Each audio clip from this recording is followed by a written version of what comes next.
At Stanton Textiles factory, the arrogant heir Alexander Stanton, a 33-year-old millionaire, tore apart in front of everyone the piece carefully sewn by Emily Carter, a 31-year-old black seamstress whose eyes carried the weight of life's battles.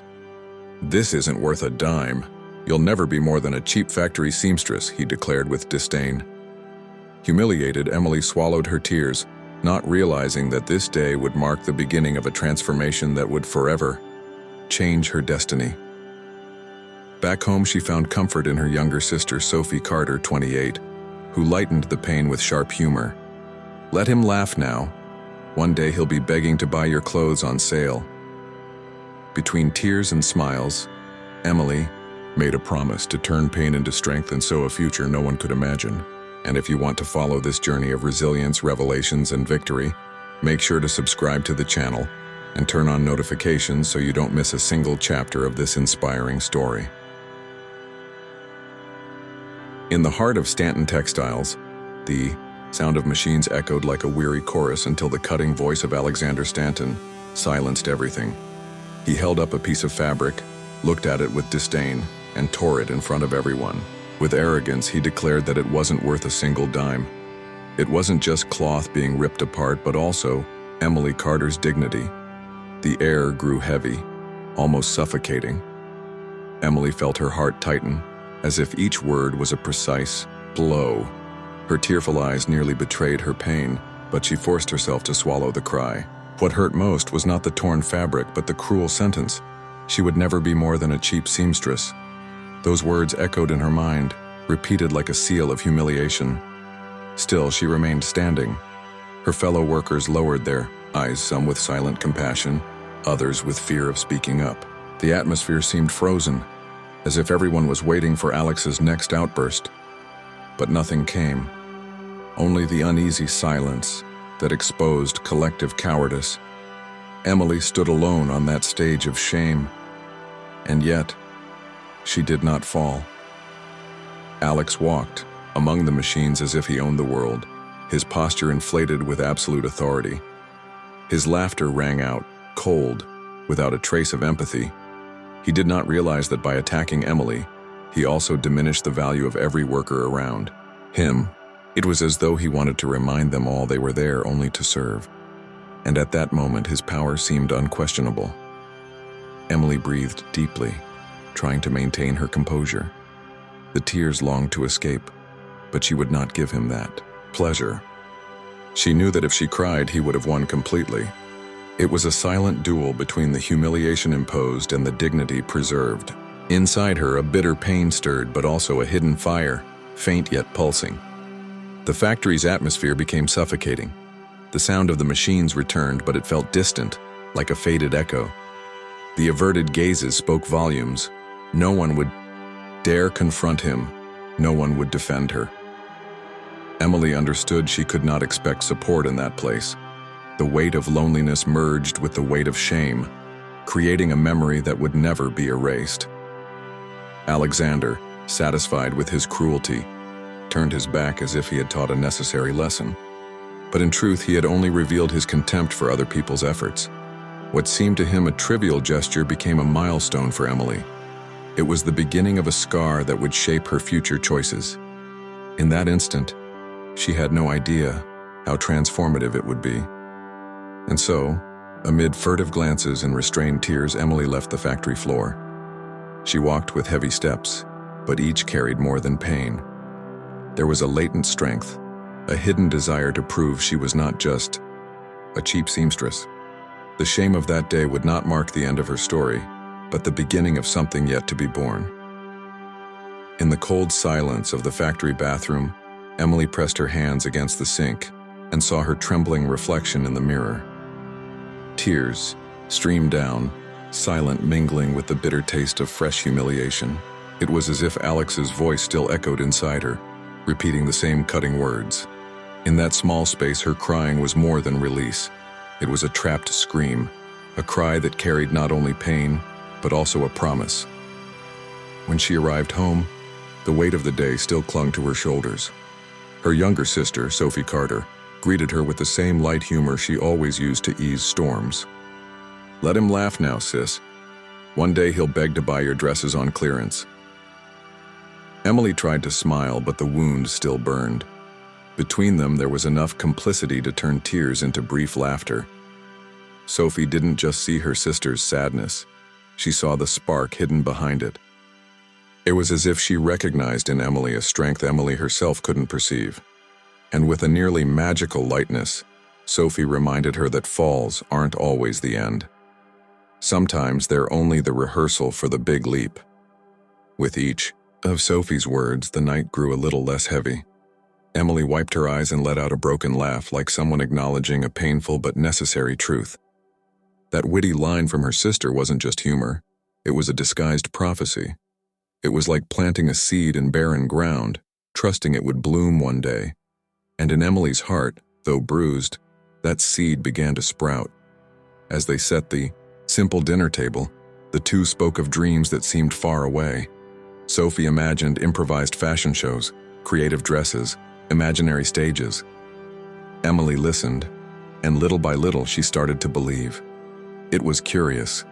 The ideas seemed absurd, but they breathed new life.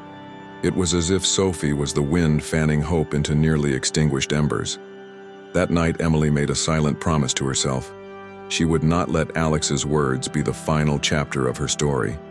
She would turn every tear into a thread, every wound into a seam, every humiliation into fabric for victory. Sophie, with her lightheartedness, unknowingly helped stitch this promise into her sister's heart, a promise that would change everything. The sisters' modest room held secrets of whispered conversations and late-night laughter. There, among patched clothes and fragmented dreams, the decision to resist was born. Emily still had no plan, but she already carried something greater: determination. And when the heart is filled with that flame, the path begins to draw itself, even if the feet don't yet know where to go. And so, between wiped tears and improvised laughter, two sisters sealed the beginning of a journey without realizing it, a promise made in the dark, yet illuminated by hope. Emily was no longer just the humiliated young woman from the factory, but someone awakening to her own strength. And unknowingly, that intimate moment was only the first step toward something much greater yet to come. The nights began to take on a new rhythm in the Carter sisters' modest home. After the exhausting work at the factory, Emily and Sophie gathered in front of an old sewing machine inherited from their grandmother. Among worn fabrics and scraps many would call trash, they saw possibilities. The rhythmic sound of the needle filled the silence, turning pain into creation. It was there that the first breath of hope was born. Emily held each piece of fabric as if it were a raw diamond. What others saw as leftovers, she treated as the raw material for a different future. Sophie, with her light-hearted energy, invented funny names for each dress that emerged. They laughed through crooked stitches and tangled threads. But deep down, they felt they were sewing more than clothes. They were sewing dreams. With each finished piece, the two surprised themselves with the result. Emily, more serious, saw in the details a chance to perfect her craft. Sophie, always playful, said no one could resist a collection called Miracle in Every Stitch. It was her way of making light of what was actually enormous effort, but those jokes created invisible fuel that kept them going strong. The old machine, with its squeaks and jams, seemed to have a soul of its own. It was as if their grandmother Margaret was there, whispering courage through the metallic sound of the needle. Every time the machine failed, Sophie tapped it lightly and said, "Come on, Grandma, don't leave us now." And curiously, it came back to life. Between laughter and sighs, they felt they weren't alone. Emily learned to transform mistakes into creative solutions. If the fabric wasn't enough, she invented daring cuts. If the finish was crooked, she found a way to turn it into style. Sophie praised every invention, even when improvised. What once looked like flaws took on new life in the sisters' hands. It was proof that beauty can be born from the most unlikely places. Those sewing nights were more than work. They were rituals of unity. Sophie told funny stories while Emily focused on each stitch as if it were a step toward freedom. In the air, there was a mix of exhaustion and hope. And without realizing it, they were building something beyond fashion. They were building identity. Neighbors, passing by the window, heard the hum of the machine and laughed with curiosity. Some even knocked on the door to see the creations, bringing words of encouragement. It was as if the community began to see in them a reflection of courage. That small room became, night after night, an improvised atelier, but one filled with meaning. Thus, with simple stitches and forgotten fabrics, Emily and Sophie sewed more than clothes. They sewed the future. Each night, the flame within them grew stronger, fueled by faith in something they could not yet touch. And between a joke and another, a new piece emerged, carrying in its fabric the promise of better days yet to come. On a quiet afternoon, while organizing old clothes stored in the back of the closet, Emily found a wooden box forgotten by time. Inside were yellowed fabrics, loose buttons, and letters carefully tied with a worn ribbon. The smell of aged paper filled the room, bringing a sense of mystery. It was as if the box held more than memories. Emily had no idea what she was about to uncover. Sophie entered the room curiously, finding her sister absorbed in the letters. With her playful manner, she grabbed one and began reading aloud. The words revealed something unexpected. Love letters from Richard Hale, one of the founders of Stanton Textiles. He wrote with passion to Margaret Carter, the sister's grandmother, leaving hints of a secret relationship. The air filled with astonishment. The letters described secret meetings, plans interrupted by the prejudice of the time, and a promise never to forget. Emily read each word with trembling hands, as if holding a bomb ready to explode. Sophie, half serious and half incredulous, whispered Richard Hale's name again and again. The name echoed like a riddle, connecting their past to their present. Emily realized these letters carried weight beyond emotion. They weren't just love stories, they were proof of a real bond with one of the men who helped build the Stanton Empire. That discovery changed the way she saw her own family. Suddenly, they were not just anonymous seamstresses. Blood, history, and power were woven into their roots. Sophie, with her natural boldness, smiled and said, "So, you mean Stanton Textiles isn't only theirs? A part of it is ours too, they just don't know it yet." The comment sounded like a joke, but it carried a deeper truth. Emily, more serious, carefully placed each letter back, understanding she held a key capable of opening unexpected doors. The secret kept by their grandmother, Margaret, came alive in the hands of her granddaughters. The silence that surrounded her in life now turned into a voice through the letters. It was as if Margaret had left behind a hidden map, waiting for the right moment to be found. And that moment had arrived, even though Emily and Sophie didn't yet know where it would lead. Emily's heart raced. The shame felt at the factory, the nights of sewing, and the improvised dreams all gained new meaning in light of this revelation. It was no longer just about fighting for space, but about reclaiming a legacy that had been denied to them. Each line written by Richard Hale seemed to stitch the present to the past, preparing the path toward the future. And so that night, the Carter sisters closed the box of letters, but they couldn't close their minds to what they had discovered. Through knowing glances and unanswered questions, they understood that an old secret had changed everything. Their destiny was no longer just to sew with scraps of fabric. Now, it was intertwined with the very foundation of Stanton Textiles. The idea started as one of Sophie's jokes, but soon took shape, turning the street into an improvised runway. With repurposed fabrics and dresses sewn night after night, Emily prepared every detail with care. The neighbors, excited by the invitation, agreed to walk without hesitation. The narrow street gained the sparkle of an unexpected stage. The whole community seemed eager to watch. Emily adjusted the outfits of the improvised models with the seriousness of a renowned designer. Every stitch, every cut, every detail carried emotion. Sophie, with her contagious energy, announced the participants as if she were the master of ceremonies. The audience, made up of laughing children, enthusiastic neighbors, and proud glances, transformed the moment into a unique spectacle.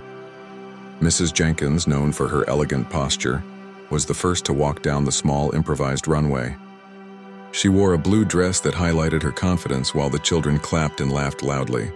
Soon after, Carla Brown, always extroverted, made her entrance with an exaggerated spin, pulling laughter from the crowd. It was a simple show, but one filled with meaning. Emily watched in silence, moved. Seeing those women wearing her creations was proof that the impossible could take shape. It didn't matter if the stage was a neighborhood street and the spotlights came from rusty lampposts. What counted was the sparkle in the eyes of the audience and the smiles of the women walking. There was her first tangible victory. Sophie, in her playful way, said the event deserved a magazine cover. She joked about imaginary interviews and flashes that never came, but behind the fun was a true feeling: pride. Pride in her sister, in the community, in seeing that dreams were finding space even in the most unlikely places. The street was no longer just a street, it was a stage of hope. Improvisation did not hide the beauty. On the contrary, it highlighted the authenticity of every detail. Worn shoes, simple makeup, hastily arranged hair. Everything seemed part of a particular charm. Emily realized that fashion didn't need to be born from luxury to move hearts. It only needed to be born from truth, creativity, and the desire to transform. When the runway ended, the crowd stood and applauded as if they had witnessed something grand. Emily held Sophie's hand and the two shared a knowing glance. It was as if they silently said, "We're on the right path." That moment, so simple, would be remembered forever as a milestone.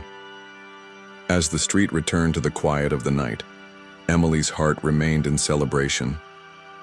The runway didn't bring money, contracts, or fame, but it brought something much greater: recognition. And that recognition reignited in them the certainty that they were destined for more than sewing in secret at home. A new chapter was only beginning to be written. 6 months later, Emily and Sophie were at a local business fair, their hearts full of hope. The small Carter & Carter booth displayed colorful dresses made from the same repurposed fabrics that told stories of struggle. The two arranged each piece with care, smiling as curious people approached. It was the first time they showed their work outside the neighborhood. The dream seemed finally to take flight. The sisters explained to visitors how each creation was born from scraps, improvisation, and imagination. Many were charmed by the authenticity and praised the young women's courage. Sophie joked with everyone, creating a light and welcoming atmosphere. Emily, more serious, spoke passionately about the value of transforming the discarded into something beautiful. The crowd leaned closer, intrigued by the novelty. Suddenly, the mood changed. The sound of leather shoes and the scent of expensive cologne announced the arrival of Alexander Stanton. The 33-year-old millionaire, with his slicked-back dark hair, sharp features, and arrogant posture in a flawless suit, walked in surrounded by executives. His gaze found Emily, and a cynical smile spread across his face. The past had returned. Right on stage, he approached the booth with a mocking air, examining the displayed dresses. "Look at this. The factory seamstress playing dress-up as a designer." His words cut like knives in front of the attentive audience. Some visitors laughed nervously, others remained silent, embarrassed. Sophie squeezed her sister's hand, silently asking her to stay calm. Emily stood tall and held his gaze. Alexander didn't stop there. He ordered the security guards to push the sisters aside, as if they were taking up space they didn't deserve. The scene was swift and humiliating. People stepped back, some even turning their faces away, unwilling to defend them. Emily felt her heart break, but she kept her composure. Her silence was stronger than any word she could have spoken. Sophie tried to protest, but was held back by her sister. Emily knew that moment should not end in scandal. Even with the pain burning inside, she understood the best response was to resist in silence. It was as if every swallowed tear was being turned into a greater promise. A promise that one day, he would remember this moment. The audience remained divided. Some watched with compassion, others with indifference, and a few laughed along with Alexander. But Emily refused to bend. She breathed deeply, lifted her chin, and stood firm, as if that humiliation was just another brick in the building of her strength. Sophie moved, realized her sister was different now, stronger than before. When the millionaire walked away, satisfied with his cruelty, Emily closed her eyes for a moment. The booth seemed empty, but inside her a silent and powerful cry echoed. She knew the fight was only beginning. What Alexander didn't realize was that with each humiliation, he was helping build the legend he would one day be unable to erase. The days following the fair were filled with silence and hard work. Emily and Sophie pushed themselves to keep the flame of Carter & Carter alive, even after the humiliation they had endured. Amid stitches and adjustments, a man began to appear frequently. David Miller, a middle-aged lawyer with sharp eyes and a determined posture. He seemed to have something important to say, but Emily, immersed in her work, paid him no attention. Sophie, always more curious, noticed the lawyer's persistence. He would show up at the door of their improvised workshop, knock politely and leave business cards. One day, tired of watching her sister ignore him, Sophie decided to listen.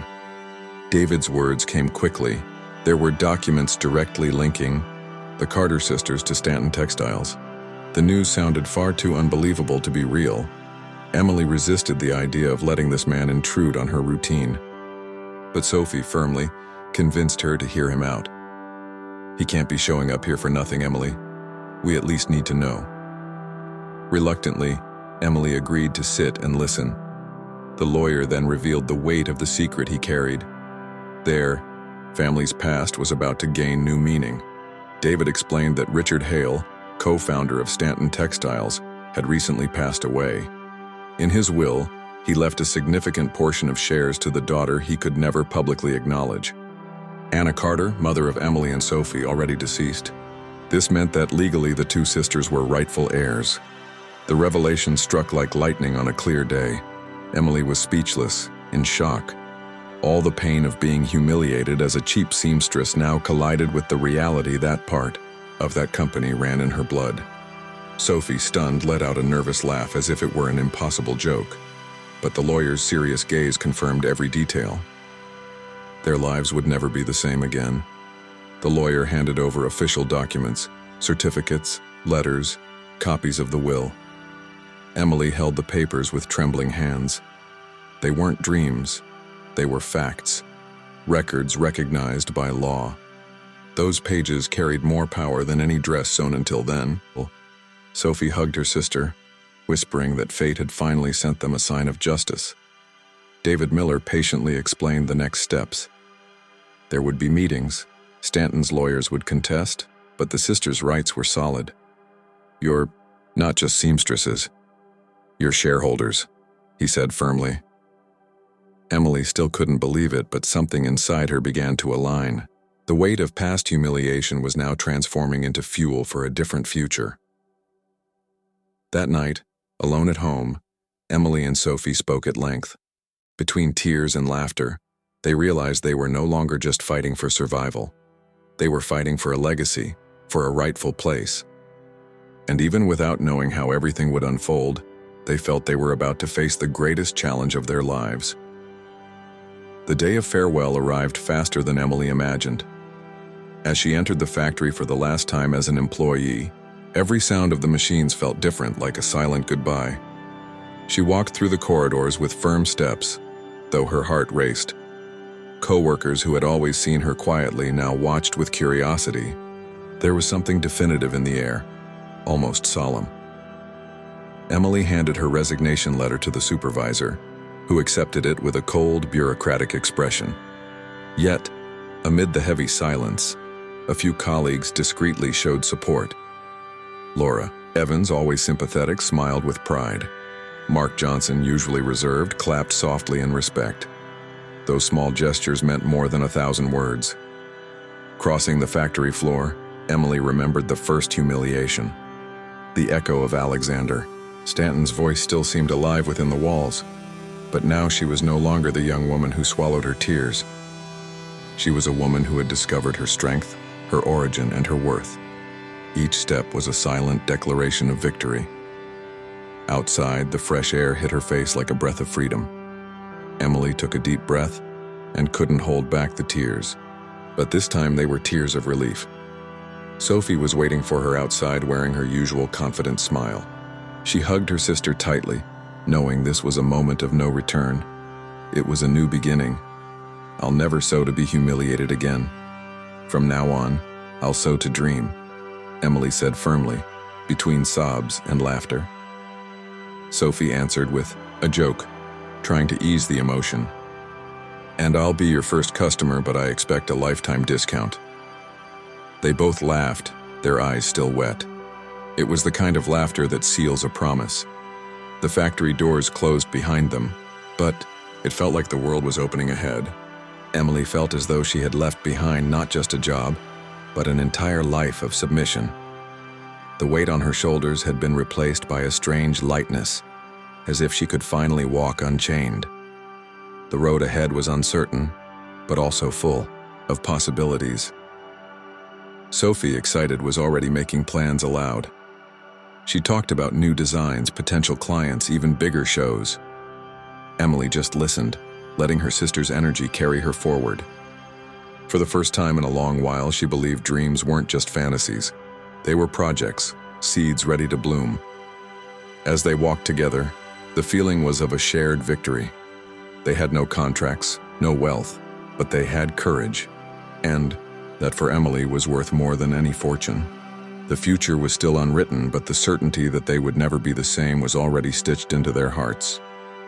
Years passed, and the brand Carter & Carter was no longer just a neighborhood dream, but a respected name in the fashion world. The Grand National Fair in New York would be the stage of their consecration. The booths glowed with bright lights, photographers fought for space, and the crowd waited eagerly. At the center of this whirlwind, Emily Carter was about to live her greatest moment. Emily, now with firm posture and a confident gaze, watched the models parading her creations. Her dresses, once born from scraps, were now coveted pieces praised by critics and investors. At her side, Sophie cheered with every round of applause, proud of how far they had come. The atmosphere pulsed like a grand spectacle. There, years of work transformed into triumph. Amid the flashes and applause stood Ethan Brooks, a photographer who had believed in the sisters from the very beginning. With misty eyes, he captured every detail of the show, knowing he was witnessing history. To him, it wasn't just fashion, it was justice turned into beauty. His lens captured the shine of the clothes, but also the strength of the women who created them. And then, in the middle of the crowd, came an unexpected presence. Alexander Stanton. The 33-year-old millionaire, now with a weary expression, walked with unsteady steps. The company he had inherited was in crisis, and his eyes reflected disbelief as he saw Emily at the center of the stage. It was as if destiny had reversed their roles in front of everyone. The once arrogant heir no longer looked so imposing. He approached the booth, watching the flashes aimed at Emily. "You, impossible. You were just a seamstress," he muttered, his voice nearly breaking. The phrase that once sounded like a sentence now sounded like defeat. Around them, journalists and investors applauded Emily, recognizing her as the new icon of American fashion. The contrast could not have been sharper. Sophie, standing by her sister, smiled with a look of silent victory. She didn't need to say anything. The moment spoke for itself. Emily, elegant and serene, was not seeking revenge. The brilliance of her presence was answer enough. Every applause echoed as proof that the despised seamstress had become an admired leader. The audience, overwhelmed with emotion, didn't just see clothes, but a story sewn into every stitch. Emily inspired not only with her talent, but with her journey. She was living proof that resilience could transform tears into achievements. The runway at that fair was far more than fashion. It was a stage of justice. While Alexander stood frozen, defeated before the scene, Emily continued smiling, receiving applause and congratulations. Past and present collided there, before everyone's eyes, but only one of them shone under the lights. Emily Carter was no longer just a seamstress. She was an icon, and her name was forever stitched into the history of fashion. The atmosphere of the fair was still charged with energy when Alexander Stanton, desperate, approached Emily. The 33-year-old heir, with his slicked-back dark hair, sharp features, and once arrogant but now fragile posture, extended his hand, seeking a partnership. His company was in crisis, and he saw in Emily the only chance of salvation. The same man who had humiliated her now pleaded before everyone. Emily, 31 years old, standing firm in her elegance, kept her gaze locked on him. Her face reflected not only confidence but also deep emotion. The room seemed to fall silent, even amid the flashes and applause. Sophie, 28 years old, stood beside her, smiling with pride and complicity. The scene was almost symbolic. Power had shifted hands. "You were right, Alex," Emily said, her voice steady yet full of truth. "I never stopped being a seamstress. But I am a seamstress who built an empire with my own hands." Her words thundered through the hall. Alexander, unable to respond, felt the full weight of defeat. Every syllable was a reminder of the arrogance that had blinded him. Emily took a deep breath and continued, "And now, I also own part of the company you thought was only yours." The audience erupted in applause, as if witnessing a historic conclusion. Alexander lowered his head, unable to hold her gaze. For the first time, there was no laughter, only silence and humiliation. Sophie, moved, gripped her sister's hand tightly. This was not only Emily's victory, but the victory of every woman who had ever been belittled, disrespected, or made invisible. The hall, full of journalists and investors, became a stage of justice. Emily did not need revenge, because her triumph was greater than that. She was living proof of resilience. The applause echoed endlessly. Emily felt that this moment was more than professional recognition. It was the closing of a cycle, the final stitch in a story that began with pain and ended in glory. Her tearful eyes reflected the intensity of the conquest. The whole world seemed to be applauding not just the designer, but the woman. Alexander remained motionless, shrinking in his defeat. It was a striking contrast to the image of arrogance he had always carried. Now before everyone, he was no longer the untouchable heir, but just a man undone by his own pride. Emily, on the other hand, was the living image of triumph, earned through humility and persistence. And so, under the lights and before the crowd, Emily Carter was solidified as an icon. Her voice, her clothes, her story, all wove together into a victory no fortune could erase. Destiny, stitched point by point, proved that persistence and courage are threads no arrogance can tear apart. Emily's story shows us that even the deepest pain can become the thread that sews victory. But now I want to know from you, what would you do if you were in her place? Would you keep swallowing humiliation, or would you use every tear as fuel to write a different future? Write in the comments which city you're watching from, because I want to see how far this message of courage and resilience can reach. And, of course, make sure to subscribe to the channel and turn on notifications so you don't miss a single chapter. And keep learning from stories that inspire and transform.